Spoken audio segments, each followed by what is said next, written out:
Damien Chazelle's newest film, Babylon, is now in theaters. Let's rank all 5 of his films from worst to best. Hey everybody, my name's Justin here. I try to watch everything that hits theaters and on streaming services. If you guys are like me, make sure to hit the subscribe button down below for more up and coming content. Leave your ranking down below. How would you rank all 5 of Damien Chazelle's films from worst to best? Coming in last place is Guy and Madeline on a Park Bench. This feels like a directorial debut for a person that has a lot of potential. It's a lower budget indie film and it shows his love for jazz. There is so many sequences where it's focused on jazz. Justin Hurwitz's score in here works, and it's a film that's just kind of showcasing his talents and his love as well. It's not a film that's going to be one that you're going to want to rewatch immediately, and it's a film that just kind of feels a little bit slower at times. The performances in here are really good, and I think that there's some nice cinematography within here, but it's a film that does feel slow, and it's taken its time to kind of build connections and relationships throughout the film. It's got a mixture of live jazz performances, tap dancing, several traditional musical numbers. It's got some unique moments throughout. It's fine as a one-time watch. It's not going to amaze people, but when you look at Damien Chazelle's next few films, you kind of see where he's going with his direction and his love for filmmaking and jazz as well.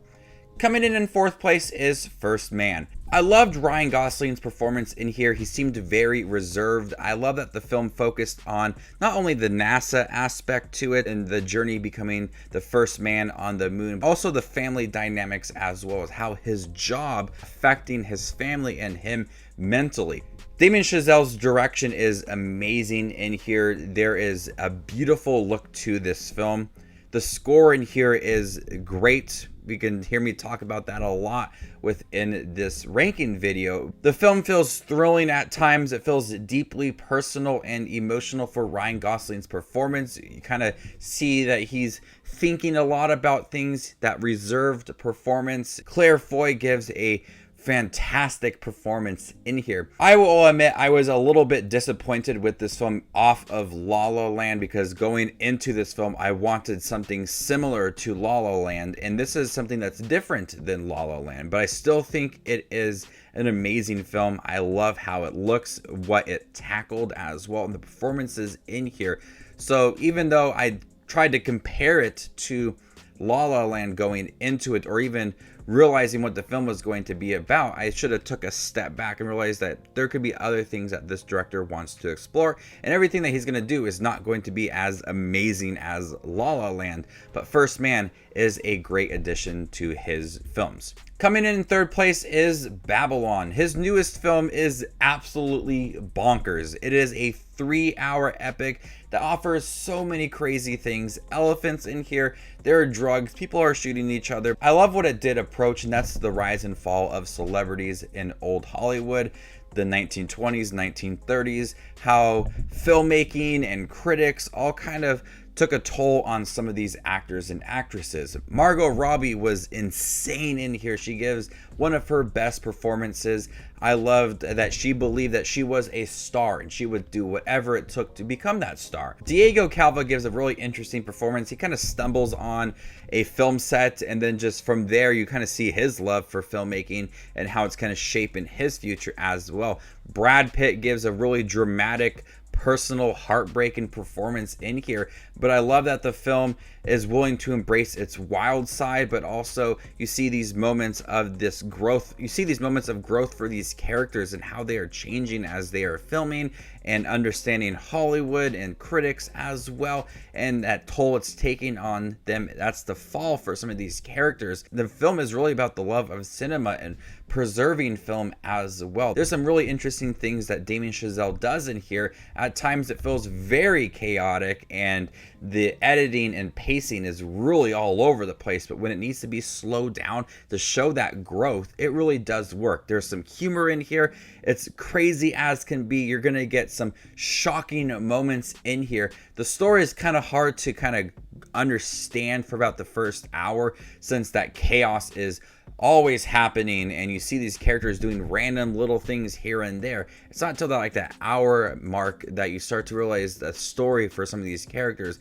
and what they are trying to do. I love them making films and the process of it all. There's some humor, there's some lighthearted scenes, there's some dramatic scenes, heartbreaking scenes. It's kind of got it all, and it's an absolutely insane film for 2022. Coming in second place is Whiplash. This is probably one of the most intense films I have seen.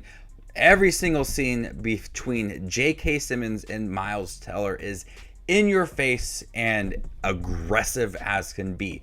The last few scenes of this movie with J.K. Simmons demanding that Miles Teller plays a certain way makes you realize that these performances are perfect, especially from J.K. Simmons. It's such an intense film, but also shows how musicians want to be perfect, and the conductor wants it to be a certain way as well. So it kind of deals with perfection and power as well, and it's told in a very interesting way, but it feels true to music and being in a band. If you ever been in a band, things need to happen a certain way, and you kind of have to work up to it and practice.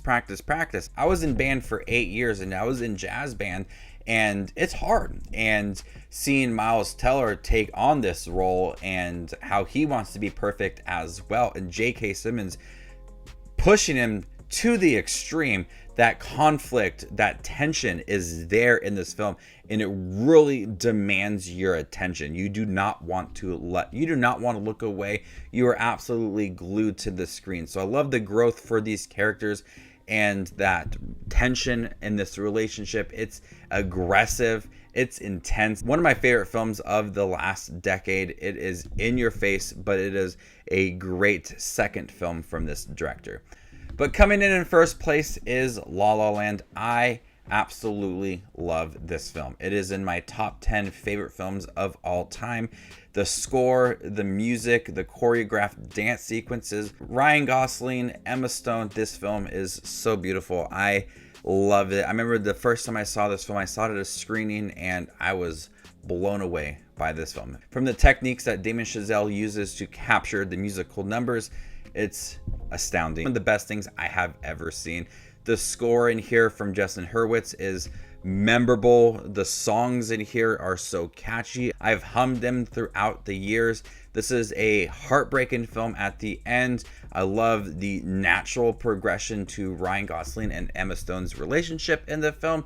How the musical numbers contribute to their relationship, focuses on Hollywood and wanting to be famous, and relationships as well, and how hard it is to break into Hollywood, but all done in a meaningful musical way that makes it so memorable. I cannot stop thinking about this film. Every time that I hear Damien Chazelle, I want to watch La La Land. When I saw Babylon, I had to go home and rewatch La La Land. It's just that perfect. It's one of the best films of all time, and if Damien Chazelle can top La La Land, we're gonna have a truly amazing film. So there you guys have it, all 5 of Damien Chazelle's movies ranked worst to best. How would you rank them? Let me know in the comment section down below, and stay tuned for more up and coming content like this. My name is Just Watches Movies, and you guys stay classy, YouTube.